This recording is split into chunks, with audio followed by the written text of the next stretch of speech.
അവനവൻ ആത്മസുഖത്തിനാചരിക്കുന്നവ അപരന് സുഖത്തിനായി വരേണം എന്ന് ഗുരു.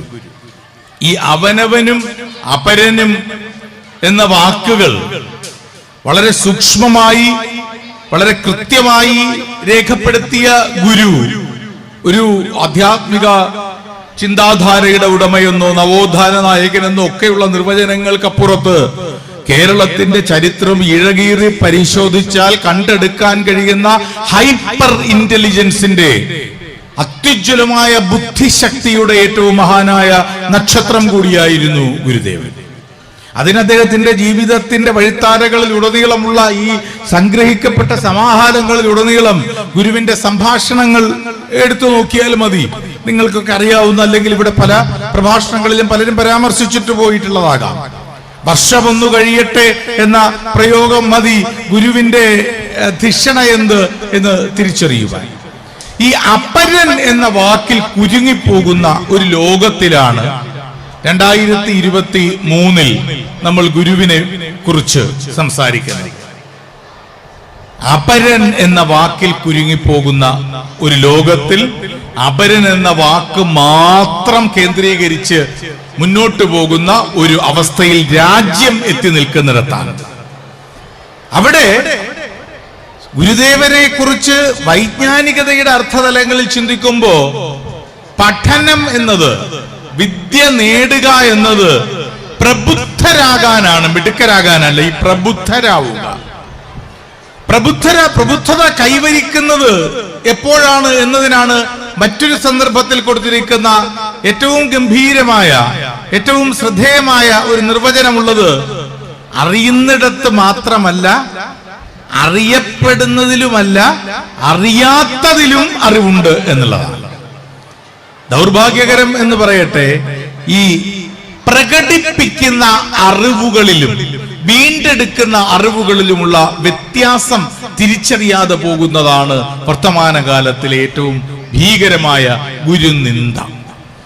പ്രകടിപ്പിക്കുന്ന അറിവും വീണ്ടെടുക്കേണ്ട അറിവുകളും എന്ന് പറഞ്ഞാൽ,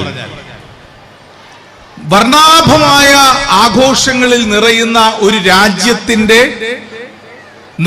ഒത്ത നടുക്ക് നിലനിൽക്കുമ്പോ അതേ രാജ്യത്തിൽ തന്നെ ആ രാജ്യത്തിന്റെ നിർവചനം എന്ത് എന്ന് ചോദിക്കുമ്പോ, ജനിച്ചത് ഗുരുദേവൻ ജനിച്ച നാട്ടിൽ, ഗുരുദേവൻ ജനിച്ച കേരളത്തിൽ ജീവിക്കുന്ന ഒരു മലയാളിയെങ്കിലും എന്താണ് ഈ രാജ്യത്തിന്റെ നിർവചനം എന്ന് ചോദിക്കുമ്പോ, ദൗർഭാഗ്യകരമായി ഇപ്പോഴും എത്രയോ നൂറ്റാണ്ടുകൾക്ക് മുമ്പ് പലരും തങ്ങളുടെ ജീവിതത്തെ സമരമാക്കി വെല്ലുവിളിച്ചും പ്രക്ഷോഭം നടത്തിയും പോരാടിയും അവസാനിപ്പിക്കാൻ ആഗ്രഹിച്ച സ്മൃതി സൂക്ത ഭാഷണങ്ങളുടെ തടവറയിൽ ആ രാജ്യത്തിന്റെ മധ്യം മുന്നോട്ടു പോകുന്നു എന്നുള്ളതിനാണ്. ഈ സിഖ് മതസ്ഥരുടെ ഏറ്റവും പരമപ്രധാനമായ ആരാധനാലയമുണ്ട്. സിഖ് മതസ്ഥരുടെ പരമപ്രധാനമായ ആരാധനാലയമാണ് അമൃത്സറിലെ സുവർണ ക്ഷേത്രം. അമൃത്സറിലെ സുവർണ ക്ഷേത്രത്തിന്റെ ഏറ്റവും വലിയ ആകർഷണീയത പേരുകൊണ്ട് കേൾക്കുന്ന ഗോൾഡൻ ടെമ്പിൾ എന്നുള്ളതോ, അവിടുത്തെ തൂണുകളുടെ മനോഹരമായ സ്വർണ്ണ നിറമോ, അല്ലെങ്കിൽ അവിടേക്ക് ഒഴുകിയെത്തുന്ന തീർത്ഥാടകരുടെ ഭക്തിസാന്ദ്രമായ ആർപ്പുവിളികൾ കൊണ്ട് ആഘോഷഭരിതമാകുന്ന അന്തരീക്ഷമോ ഒന്നുമല്ല.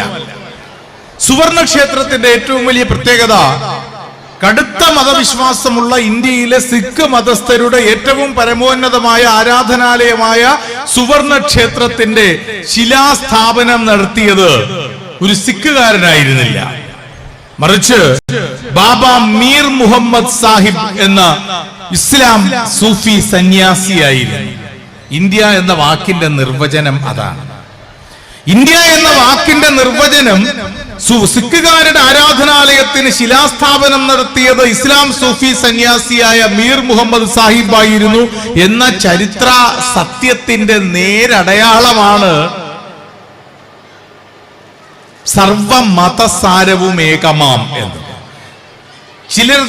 ചിലർ നമ്മളെ അവരുടെ വർഗത്തിന്റെ ആളായി ഇപ്പോൾ കാണുന്നുണ്ട്.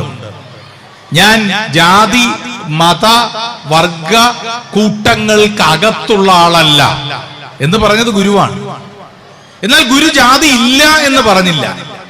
ഗുരു കൃത്യമായി ഒരു ജാതി ഉണ്ട് മനുഷ്യന് എന്ന് പറഞ്ഞ ആളാണ് ഗുരു. ഒരു ജാതിയേ ഉള്ളൂ മനുഷ്യന്. മനുഷ്യത്വം മനുഷ്യാണാം ച ജാതി എന്നാണ്. മനുഷ്യന്റെ ജാതിയുടെ പേരാണ് മനുഷ്യത്വം എന്നടയാളപ്പെടുത്തിയ ആളാണ് ഗുരു. ആ മനുഷ്യത്വത്തിനുള്ള മാർഗം, ഈ മനുഷ്യത്വം ഇല്ലാതാവുക എന്നത് സത്യത്തിൽ എന്റെ കാഴ്ചപ്പാടിൽ ഒരു കുറ്റമോ ഒരു തെറ്റായ അവസ്ഥയോ അല്ലെങ്കിൽ ഒരാളിന്റെ ബോധപൂർവമായ പ്രവൃത്തിയോ ആയി വിശ്വസിക്കുന്ന ഒരാളല്ല ഞാൻ.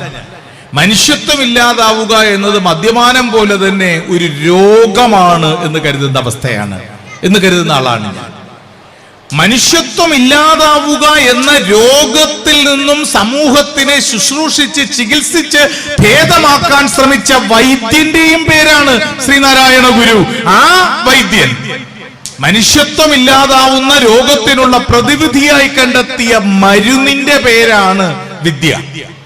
അതുകൊണ്ടാണ് നമ്മൾ ഈ ക്വിസ് മത്സരങ്ങളിലൊക്കെ പങ്കെടുക്കുമ്പോൾ കുട്ടികളോടൊക്കെ ചോദിക്കാം, ഇന്ത്യയിലെ അല്ലെങ്കിൽ കേരളത്തിലെ ആദ്യത്തെ നിശാ പാഠശാല സ്ഥാപിച്ചതാര് എന്ന്. കേരളത്തിലെ ആദ്യത്തെ നിശാ പാഠശാല സ്ഥാപിച്ചത് അശരണരോ അല്ലെങ്കിൽ പകലന്തിയോളം ജോലി ചെയ്യുന്നവരോ ആയ ഒരു കൂട്ടം വലിയ വിഭാഗം മനുഷ്യർക്ക് അക്ഷരം പഠിക്കുവാൻ, അറിവ് നേടുവാൻ വേണ്ടി ശിവഗിരി കുന്നിൽ നിശാ പാഠശാല സ്ഥാപിച്ച ശ്രീനാരായണ ഗുരുവിനെ ലോകം കണ്ട ഏറ്റവും വലിയ ഇന്റലക്ച്വൽ എഡ്യൂക്കേറ്റീവ് റിഫോമർ എന്ന് നിർവചിക്കുവാൻ എന്റെ മനസ്സിനെ പ്രേരിപ്പിക്കുന്ന ഘടകങ്ങളിൽ ഒന്നതും ആകാം.